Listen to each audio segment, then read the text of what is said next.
Hello and welcome to the Women of Power show with myself, your host, Lovelda Vincenzi.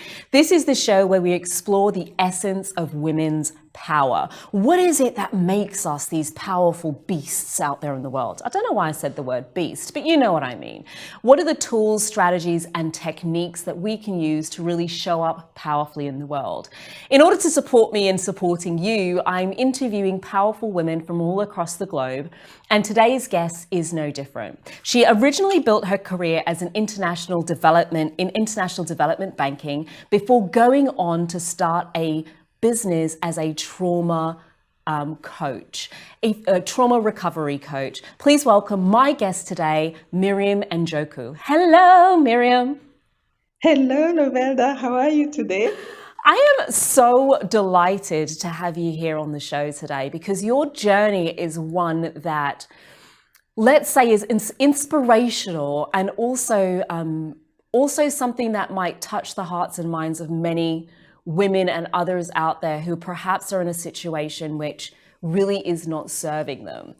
So for people who are listening and watching who perhaps have never come across you before, well, firstly, you're not going to forget her name by the time we're done here today. But for those people who have never come across you before, can you give us like a little potted history, just the brief version in terms of what got you into leaving what I'm sure was probably a very successful career path to move into trauma recovery coaching? Yes, so trauma recovery coaching has become the essence of what I do and what I want to do since I discovered the adverse childhood experiences study and since I gained knowledge of trauma and trauma recovery. I just want to spread the word because I come from Cameroon where we don't talk about feelings, we don't talk about trauma, even though it's widespread. And now that I have this knowledge, I just feel like everybody should know. For the people who went through trauma to get to start their healing journey, and for the kids growing up in Africa today to be nurtured in the way they should be, to become the unicorns of tomorrow and create solutions that will actually uplift the continent. My own journey, I went through a lot of trauma, but I managed it by working really hard, going to school. And in 2009, I graduated from the London School of Economics with a master's degree in international political economy. And I went into international development, first working for the World Economic Forum, and then I decided to join private banking in Switzerland, where I worked for a Swiss private bank and JP Morgan. And then I branched back out into international development and worked for the United Nations and recently for the MasterCard Foundation. And all through, I was not really being myself. I was showing to the world what I think the world wanted to see of me, trying to hide my traumas, how I really felt and who I really was. And I was not being in my power. I was not really in my own potential because there was all this hurt, unaddressed hurt that I used work and achievements to cover.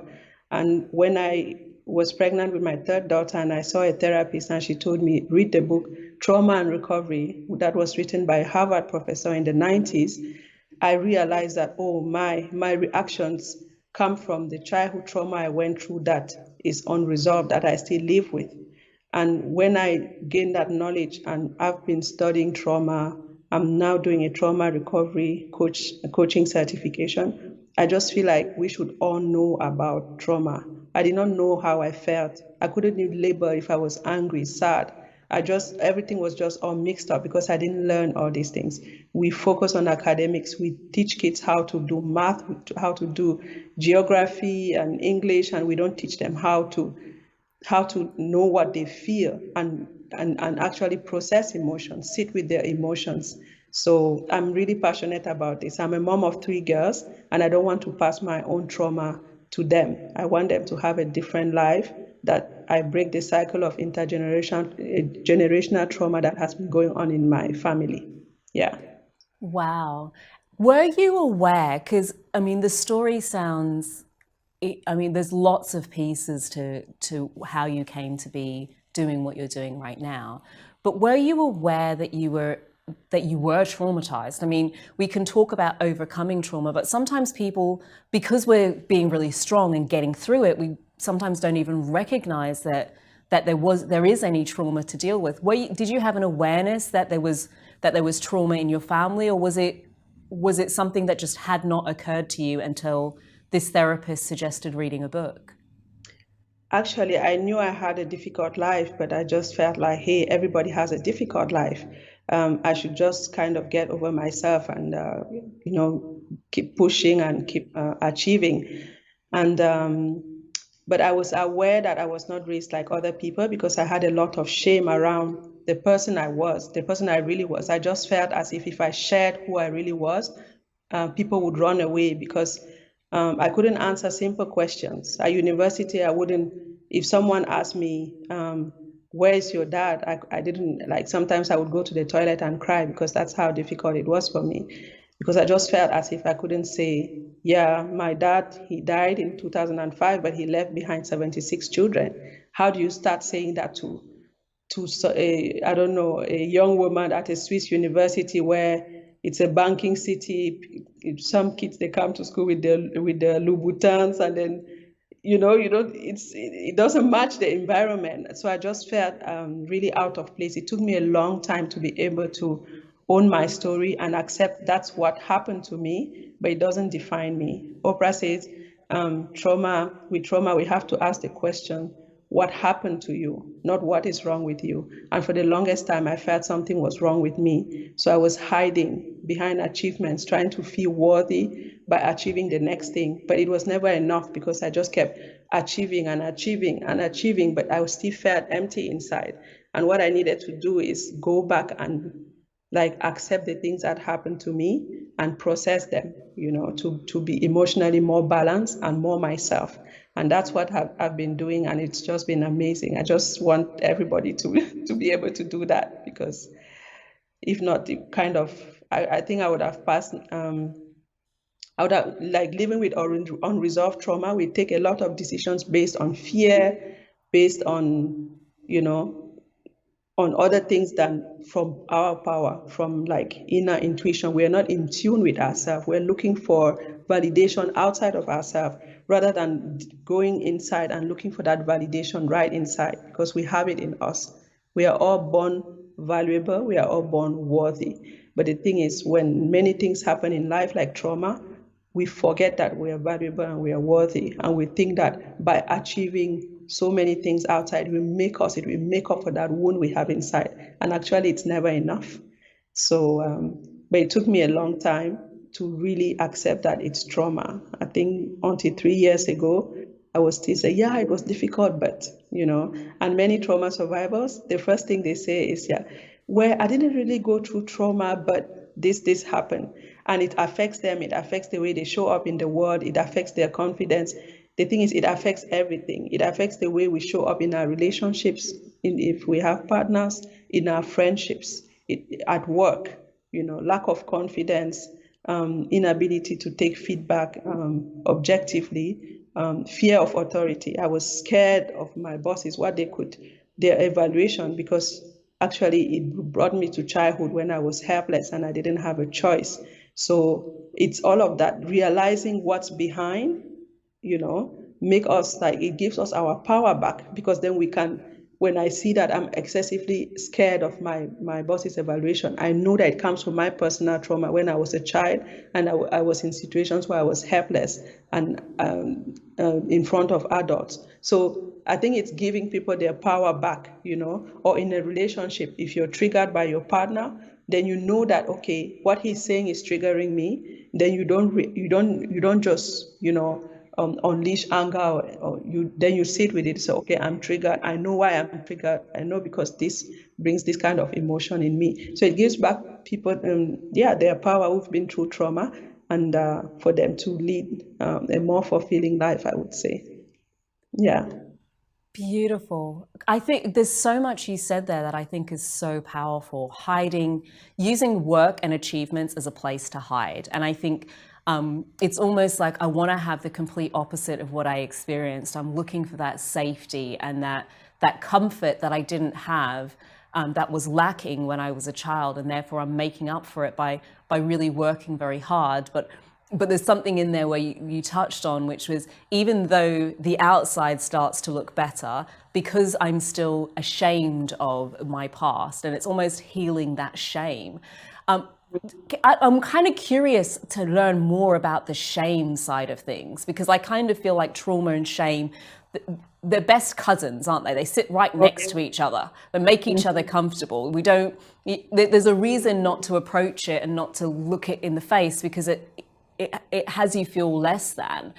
How have you moved past that to come to a space where you're much more open to sharing something which before had you feeling like you didn't fit in? How does my story sit comfortably in Switzerland, and you're now in a space where you're able to share that? What was that journey like for you?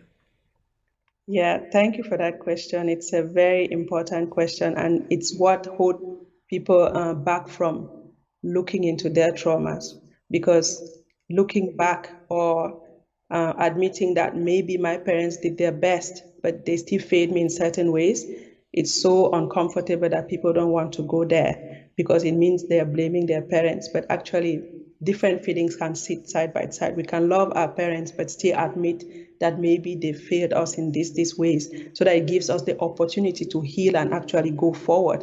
Because when we don't do that, then the blame is on us. We are wrong. There's something wrong with us, when that's not the case. Some things happen. Maybe, I don't know, if we take an immigrant family where the parents have to work really hard, maybe they were not there in the evening, and the child was scared and was alone at home, and then it has an impact.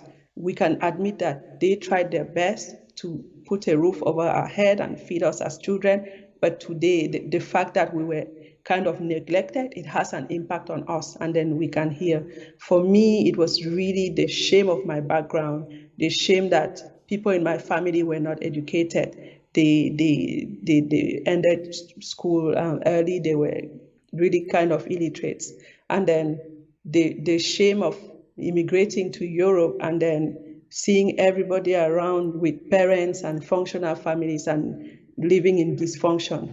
And also, as a girl child in Cameroon, I went through a lot of stuff. So I was hiding all of that in shame, because I felt like something was like deeply wrong with me. But the day I understood that actually it's really all of these things that happened to me, and I really fought a good fight of achieving, surviving, finding solutions, getting scholarships, going to school, looking for jobs, like with no one, no mentor, no one in front of me too, because you don't even know you need a mentor. You've never had one, so you just keep trying. But when I became a parent, I have 3 daughters of 7, 4, and 1 year old. So already having daughters triggered my own traumas. Like the things I was trying to run away from, they all came back, because then I see my little self. You know, when my first daughter, for example, was 3.5 years old, 4 years old, it was triggering for me. That was the age I was abandoned by my mother after she ran away from my polygamist father. So when I see a 4-year-old in front of me, I see how small, how tiny their universe is. And then realizing that at that age, I was already fending for myself, it's very triggering. So that's why we need to work on these traumas, because it could push us away from, it could have pushed me away from my daughter, because it's the feeling is really overwhelming. And even seeing a 6-year-old or a 7-year-old and imagining all the things I had been through at that age. So really taking that, okay, this was a bit too much, because I try to tell myself, oh, it's no big deal. People go through stuff, now my life is better, I will just move forward. But the thing is, with unresolved trauma, is that if we don't go into it and take the bag of nuts and take everything one by one and walk through the emotions and walk through the trauma, it will catch up with us at one point. It could be at 40, 50, 60, it always comes back. We cannot numb it with achievements and my life is better today, let's just forget. Many people told me, but why don't you just forget the past? And then I was feeling so broken, but why can't I forget the past? The past is in the past, and then I'm still living in the past. But I know that it's the trauma, it doesn't just go away. Like that overwhelm, those moments where things happened to me and I was totally overwhelmed, my brain couldn't process what was happening to me, that I was stuck in those moments, those little moments, and there were many in my life. And today, to just stand and then, I used to have like 8 perfumes, depending on my mood. I would wear this perfume or that perfume. And even looking on photos, when I look back at my old photos, it's as if on different photos I have a different face, but I think it's all my emotions that I was trying to repress inside. They would show up on my face somehow, and then I would put my perfumes to try to make it light, but the core was there, the heaviness was in my heart, and I was trying to hide it from everyone. But I would say that the questioning started when I had my first daughter.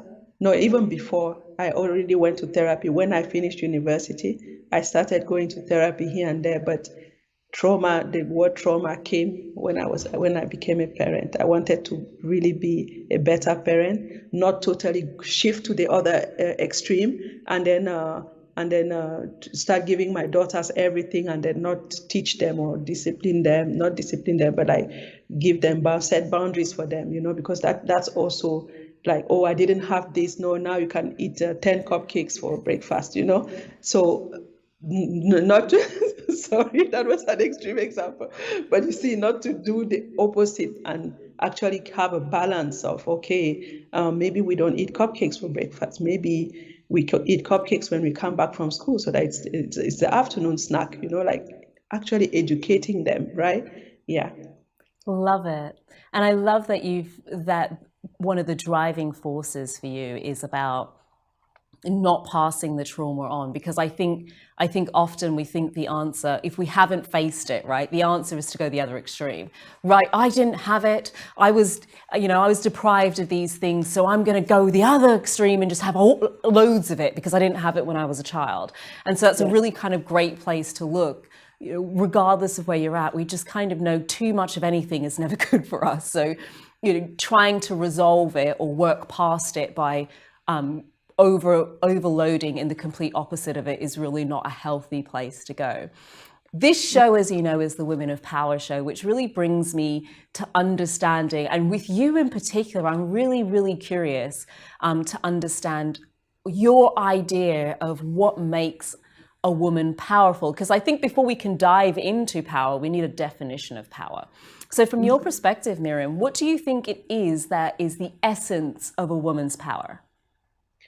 For me, the essence of a woman's power lies in herself. It's her intuition. It's her inner force, And I think a woman is really powerful when she can tap into that inner force. She can look into herself to make decisions for herself, or to take her decisions with her inner compass and not from everything that is around family, work, and really, I think that's when we have the best, we take the best decisions, and we bring our best selves to rooms, be it the boardroom, be it a CEO meeting, be it as a parent, So I think if we can empower women to find their self, because sometimes with what life can throw at us, we tend to forget who we are. If we can find ways to come back to ourselves and then actually show up like, this is me. I tried to be somebody else for the longest time. I thought, if people hear me, I sound smart, I talk about this, and I write reports. And now I know that that's not the best Miriam. That's not the powerful Miriam. The powerful Miriam is this Miriam who can say her truths and who can tell her story, because that's how the powerful Miriam is the Miriam who connects with other people. And I was trying to run away from that. So if we can tune into ourselves and really see who we are and bring that ourselves to the world, I think we'll create magic as women. Oh, and aren't we here to create a huge amount of magic as women, just trusting, tuning into our own internal intuition? Here's the killer questions though, Miriam. So for a woman who works as a trauma coach, who herself has gone through trauma, is overcoming it and now teaching others how to do that by teaching how to recover from your own trauma. I'm now curious about the essence of your power. So I ask all guests on this show to share their personal power tools. And there's three I'd like you to share, your top three. If you're watching for the first time, this is how I define them. If you were to take everything that you've done today in your life and business and boil it down to literally just three core things that you say have been fundamental to the success that you have had today in life and business, what would those three things be? Let's start with the first one. What would you say is your top power tool? I would say the power of habit over moods, because we can have many moods. We can have, sometimes we wake up, we are in this mood or that mood. But if I have an objective, I have a goal, I set my intention, I have a plan. I follow that plan despite my mood, if I'm convinced this is what I want to achieve.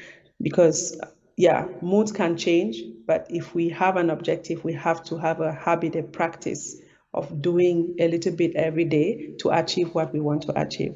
Number two, I would say to trust our intuition, to trust what we bring to the table, and to trust the person, like to always ask, is this right for me? Is this the right decision? Does this resonate with my values?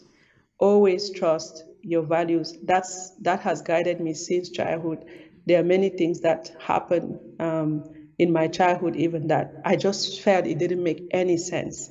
For example, I had a young cousin, he was my age, he was a boy, who would play outside for a long time. And then when we came home, I was asked to serve him food because he was a boy. And then even though I would do it, I would say in my head, but this stupid little Abdul, he's been playing with me, he's as silly as I am. I don't see why I should be serving him. This doesn't make any sense to me. So with that mindset, I've gone through life. And if it doesn't make sense, I always ask questions. I keep an open mind, ask questions. Don't be scared. Don't take decisions because someone said it's like that and then it's just like that. Ask questions. I can give another example where when I was a student in Switzerland, I used to always receive scholarships. And one year they decided to give me a loan instead of a scholarship. So that because they had changed the rules, it was the same for everyone. So everyone received a letter that this year you're getting a loan. I felt, I'm like, my situation has not changed. I don't have more money. I'm still even, it's worse. My situation is even worse than the year before. Why would I accept a loan when I don't even know if I would succeed in my studies? So I wrote a 2-page letter where I'm asking questions like, if my situation is like this, why do you think it's better for you to give me a loan? And I received a call from the office asking me, so is this a recourse? Are you opposing this decision? I'm like, no, it's an explanation I'm asking. I received another letter the week after telling me I had a scholarship of 10,000 Swiss francs. It's the same amount they wanted to give me for the loan. So it's always not taking things as they are. And if we think they are not right, asking questions, I would say. Yeah, and trusting ourselves that we know that they are not right. That's my second point. And my third point is to have community around us. And research has shown that even if we don't have we don't have people in our vicinity we can go see, just knowing that you have your friends, even if they are scattered around the world as my friends are, just knowing that you have them with you. The trick for the brain is the same as having a group of friends that you go see every weekend. If you have people you really feel connected to, even if you don't see them often, but you're connected, these are your people, that it serves as community. And these people, you can always go to them when things don't go well or to brainstorm So I see community is a third point, and it's also very important because human beings are made for living in community and not by themselves. So those are the three things I tap into. Yeah. Your wisdom, I mean, just those three things, it's not just those three things, like this whole interview, what's become so apparent is the amount of wisdom that you have. And I just want to commend you in terms of what you've done, from the background that you've come from to become the person that you are today, is purely purely inspirational. And so for people who are watching or listening, depending on how they're tapping into this, and are now thinking, okay, this Miriam chick, I need a little bit more of her in my life. What is the best way for people to connect in with you? Yes, so I blog. I have a trauma recovery coaching business. So you can find me at miriamnjuko.com. So my name combined .com. So you find me there. You can book a discovery call where we can chat for 30 minutes, or you can read my blog posts about, I blog about aspects of childhood trauma that has affected me. I also have a podcast called Free Your People Podcast with my co-host Candace, and we talk about overcoming childhood trauma, surviving and thriving. So it's amazing. And I've written a memoir, Child of the Grasslands. That's the region I was born in Cameroon. Surviving childhood and finding my worth. So yeah, it's coming, and I'm very happy about that, because I think in it I managed to show how a child feels when feels inside when they're going through trauma, through the events. But it's not only about that; it's also about resilience and also freeing ourselves from shame. So, yeah. And Wow. For example, an example of shame, the fact that my father had 76 children. I've carried that as my shame, but it's not my shame. I didn't have 76 children, and that's not my problem. I'm just one of the 76, but at the end of the day, that's not really my problem, right? But it takes a lot of time to put those things in the right place, yeah. So if you need Beautiful resources. reach out to me. And please do. What fabulous resources to connect in with Miriam. If something in this program has touched you, or you know somebody who really could do with a deeper dive into some of the services that Miriam has, then please do make sure that you get in touch. If you're watching this on YouTube or listening to us on the podcast, you'll find all of the details within the show notes. Miriam, thank you so much for joining today. Your expertise and wisdom that you've shared has been absolutely exquisite. And I'd like to give you just maybe like 30 seconds. If you just had like a little short snippet that you would like to leave us with today, something that people can take with them, what would be your closing words to our listeners? I would say, go back to your families if you feel stuck in life, and ask questions. Ask questions about, know the story, know your stories, know the story of your family. Don't hesitate to choose a different path, to reject the family template and do different. And there's nothing to be shameful about in life. Either we're coping from our traumas, even if when we do things that we think are shameful, it's just coping. We can go from there to thriving by doing the work. So yeah, be yourself, trust yourself, and just know you're worthy. And yeah, be yourself, trust yourself, know you're worthy, and don't be afraid to choose another path. That is all we have time for today. Thank you so much for watching and listening up until this point. If you're on the podcast or you're listening on YouTube, either of those, please make sure you hit the subscribe button so you're notified when there is another episode added. It's been wonderful speaking with you today. You've been watching or listening to the Women of Power show with myself, Lovelda Vincenzi. Until next time, ciao!